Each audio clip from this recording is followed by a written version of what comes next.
up, we have reviews. Alright, so I was going to discuss the last episode of season 2 of The Boys. Oh my god, yeah. Did we all watch it? Yeah. Yeah. Yeah, we watched it. Okay, good. It was cool. I liked it. No. So I'm just gonna talk about like these key points. I felt I'll tell you what I liked. The fight scene with Stormy France. With Stormy France, Asian girl. Yeah. The whole girl fight game. Blonde girl. Yeah. And Wonder Woman. Yeah. Pretty much, yeah. literally, yeah. No, that's literally. That fight I thought was sick. The reason I liked it is because it was a superpower fight. It's super women doing super women shit. Yeah. And I thought that was cool. But what I liked is that it was just a beatdown. Yeah. And they stomped her out like she was on fire. That's what I liked about it. Because they did the things like, they did all that shit. And then it was just basically knocked her out. Yeah. We've either done that to someone or we've had it done to us. So it's like it was a real fight, and I appreciated that. When I mentioned that to my brother, he was like, they probably couldn't afford like a proper CGI effects, but that didn't even occur to me. I just liked that fact. Yeah, they I kind of like, Yeah. because I wasn't even thinking about why they're using their power. Yeah. Imagine if you're watching who are heavy hitters: Superman, Shazam, and Wonder Woman ganging up on Darkseid, and they're not using it. They're using their super strength, obviously, but they're just topping them out. Yeah. You know what I mean? That'd be sick to see. Yeah. That'd be so sick to see, and it doesn't always have to be. Yeah. You know, I just thought that was a cool fight. What I didn't like about the episode was just how the season ended. It felt like this could have easily been the final season to me. Yeah. It's like they just wrapped everything up. Huey, I always forget his name. I know it's like Gary. I call him Canary. It's like- That's what I call him Canary. It's Huey. I've just learned. I thought it was Gary or something, but it's Huey. He's just not really a really standout kind of. Anyway, he's gone off to work with that woman who explodes people's heads. Yeah. That was a good little shocker But there. even that, it didn't really. I wasn't really like, oh, you're doing it. I was kind of like, oh, like, so why? you faked it in court. Yeah. All right, cool. And it just felt like everything was just wrapping up nicely. Butcher gets a new job. Yeah. I didn't like. So go. Huey gets a new job. Nobody's really focused on Homelander anymore. Yeah. Do you know what I mean? It seems like a happy ending, and I was like, this is It's the like boys. the only one who didn't get a happier ending was Homelander. Yeah. What he Well, was doing I at think the he end. did get a happy ending. Well, he gave himself a happy ending. But like, I like the idea of when spoilers, by the way, if we didn't say, where he's basically about to laser vision his son and Butcher. Yeah. Maeve's like, if you do that, I'm gonna put this on the world, and he's like, if you do that, I'm gonna destroy everything. This place is getting murked, and she's like, well, then people won't love you anymore.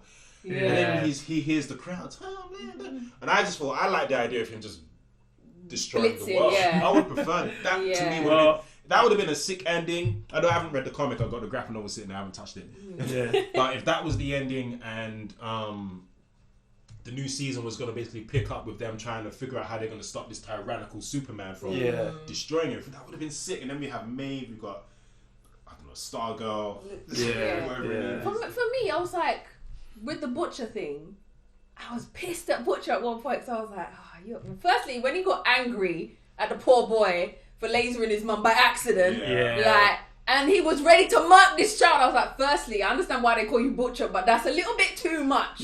But even when the last season, when we thought that they fucking blew up the baby, and then they were like, they must have heard the algorithms, and they were like, no, the baby's fine. The baby's fine. We don't kill children on the show. We don't kill children on the show. That's what I thought when they said I that. remember thinking when that happened, I remember praising them for killing that baby. You got soft. But it was. I was just like, firstly, okay, fair enough, he's gonna do that. But then when he didn't keep him, I was like, that's a par, because, and like for me, I was like, right, you're really that selfish, but you're only concerned about your wife, and she's just like, oh no, make sure he knows it's not his fault. Like look after him and ting, and it's like, right, you're just gonna give him to my man, like what? Like I was like, nah, that I didn't like that, but I understood why Butcher would do that because he's a fucking dickhead. Like and he's always been a dickhead, and he will continue to be a dickhead. I suppose, he was being true to his character in that sense. Yeah.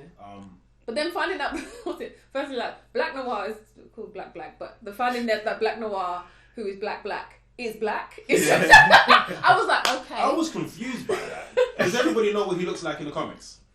Yeah. Okay, so the fact that he's black. They changed it completely. I wasn't sure if he was black, and I can't be racist for this. I'm a black man, as you can see. I honestly thought his skin was scarred. Yeah. That's what I thought it looked like. Yeah. But he is black. He's black, okay. And then you got all those theories running around that he's my man, the head guy. But a clone. It's either his son or it's a clone. So that's why he can control him. That's the other thing, because I thought the guy, I'm going to call him Gustavo Fring. So when Gustavo Fring is confronted by a Homelander, and he's not scared at all, and I was thinking, you got powers, don't you? Yeah. I reckon he does. Because he just had no fear when Homelander came and was like, you're going to do things my way. Gustavo Fring's like, no. He knows how to work it. Yeah. He definitely knows how to work it. I liked the season. It was a fun season. I loved every moment of it. I just thought that the last... And I actually really liked the last episode. I just feel like I didn't like the way it ended. It just felt too wrapped up. It was like... Yeah, it didn't really leave like a major cliffhanger. Yeah, like that. it was just like, they could end the show here if it got cancelled. If it got cancelled tomorrow, I would have been like, okay, cool, I'm kind of glad it ended that way. But because I know there's going to be a season 3, we're getting Jensen Ackles in it for crying out loud. Which I can't wait for that. I think it was like one of those where it ended and it was like, okay, so we've ended on this woman, her showing you who she is, but we don't really know who she is, kind of thing. No. It does have these elements of we need to address her. Yeah. But also something my brother pointed out as well, actually. The bald girl from the asylum or whatever. Who got out. Her daughter or something. Huh? Her daughter or something. Maybe. Because she got the same powers, in it. Yeah. She's just there murking people. Or a clone. Or a clone. Yeah. But we still got to address her as well. So there are kind of cliffhangers in there, but they didn't really stand out as end of season cliffhangers. Yeah, for real. If I was to rate that last episode, if I was to rate the season, I'd probably give it 3 geeks. Really? Okay. Only because of that ending, man. Is it? Yeah, maybe 3.5. You know what? 3.5 geeks for the season and 3 geeks for that episode. Alright.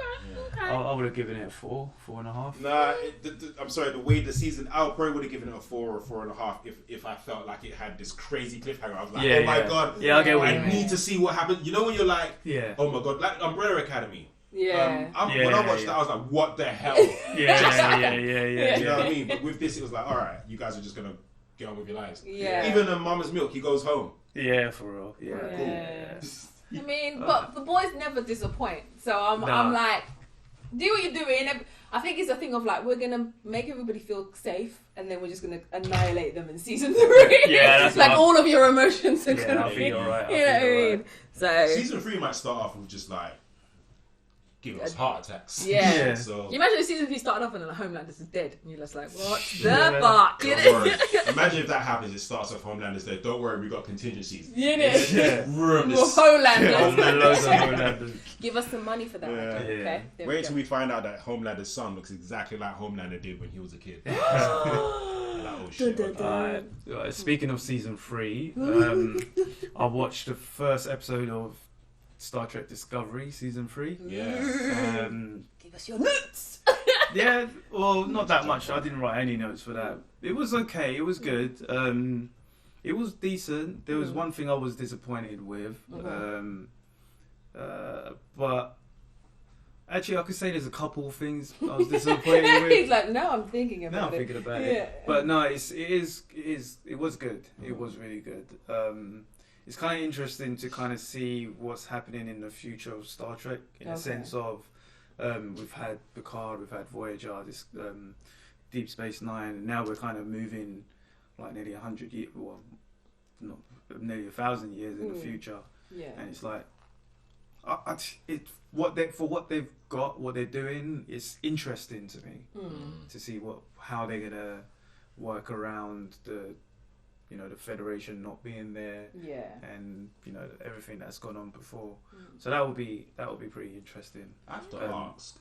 Remember, there was just before season 2 came out, there was this whole controversy about it being season 1 being plagiarized. Yeah. How did they fight that? I think they won that case actually. Oh really? So Yeah, they they won just that. carried on with season Creative 2 and 3. expression that just happened to be exactly like what you wrote down.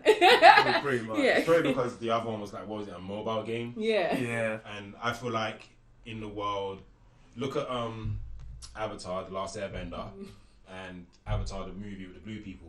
They actually went to court For the names. for the name. Yeah. Okay. I think Last Airbender had it first, and I remember what the movie won the rights to the name. Right. And what took the piss, I always remember this, is they used the same font Oh to really? write Avatar just to say fuck you. Wow. Stop doing that, by the way. People Slap use order. the same fonts for films, and sometimes I click on a TV show and I'm thinking, oh, and it's not. It's It's because not. you're just using the font. Don't Yeah. fuck with me like that. I don't like it. That's what I'm saying. Yeah. James Cameron was like, just to say fuck you. It's to, all about the money, man. Yeah. It's all about. It's like with the Avengers, isn't it? It's like we don't call them the Avengers because the Avengers is like a British TV Yeah, show. British. Yeah. You know what I mean? Yeah, That's we call exactly. them Avengers. Like, Yeah, exactly. oh, okay. Yeah. But yeah, season 3, episode 1, Discovery. Yeah, I'm interested. I can't wait to see what's going to happen with Discovery. I always this jump back year. on that. It Yeah. flashed up on my Netflix. I was like, oh yeah. Yeah. Yeah. I have to catch up with this, man. Okay, nice. I'm Okay. watching that tonight. And my review is of, because I love things animated, Kipo and the Wonder Beast, season 3. So, if you don't know, obviously Kipo is a genetically modified child who has a mega monkey as a mum. And she lives in a burrow with other human beings and other mega genetically animated like animals who can talk and walk on the surface. So basically animals rule the world and humans are, cave dwellers basically. But she's trying to, create an alliance. So in season 3 you just see Kipo trying to create an alliance with people. You can be friends with a mega monkey too, yada yada yada. You can, be friends with a toad, and she's trying to bring people together. And obviously, the mute, they call them the mutes. Yeah, the mutes, who are the animals who talk, are scared of the humans, and humans are scared of the mutes, and she brings them together. Quite nice. Yeah. Let's be real. One thing I do like about Kipo is that when they have a villain, the villain is ruthless, like, and the villain in this one, she's a scientist, and she hates all mutes, and the fact that Kipo is half mute and half human pisses her off, So she's like on it, and even like there's a part at the end where Kipo is like, look, like it's over, I won. Not in a bad way. She's just like, look, let's just come together. My woman's drawing for some form of weapon to slice Kipo up, and I'm just like, wow, if you're gonna be a villain, this is the kind of villain I want you to be. Ruthless. But again, like, the show is just fun. Like, if you just want to watch a nice, fun animation. Yeah. I'm literally just waiting for Beastars to come back. I'm actually surprised that Kipo, because it only came out last year and it's done. Yeah. When I saw season 3, I was like, what? Yeah, it literally came out last year. I was wondering about that because when you said Kipo, I was like, I'm sure it just came out. Yeah, It feels like Yeah. I feel like we should be waiting for season 2. Yeah. That's already done. So what, did it come out twice in a year? It Or? did. Yeah. Season 2 came out relatively soon after season 1. Yeah. Right. Okay. And then I was on Netflix one day and they're like, hey, season 3. I was like, Yeah. Shit. oh, all right. Damn. Yeah. And it's good as well because it feels like they've just done the whole arc of it, but then they've just cut it up. So it doesn't feel like you come back and it's like, oh yeah, what were we doing? And it's just like, no, you can just pick it up from where it left off. I was saying the other day, because of the what is it, 20 something, is it 20 or 30 episodes? That's like what? Of Kipo. It's like 10 episodes. Yeah, 10 episodes. Yeah, so as a whole, it feels like one season of like a 90s cartoon. Yeah, it does, yeah. No, it's really good. And Kipo's cute, and like, everybody's cute. And again, they've got the little black gay guy, and he's with a little Latina gay guy. Oh, they're a thing now. Yeah. I watched season 2, episode 1. Saw that he liked him. Yeah, and then obviously you've got Wolf, who's my favourite, who's the girl who's just, they're murking people. Yeah. And she's just adorable. Wolf was the best character. Yeah, she's the best character. And she has like a really nice alliance with a little villain in there, so it's good to watch. So if you get a chance to watch Kipo season 3, I'll give it a nice 4 geeks because it's just fun. Yeah. It's just fun, and the animation's beautiful as well. So I'll jump back on that soon. Eventually. Oh, what we got next?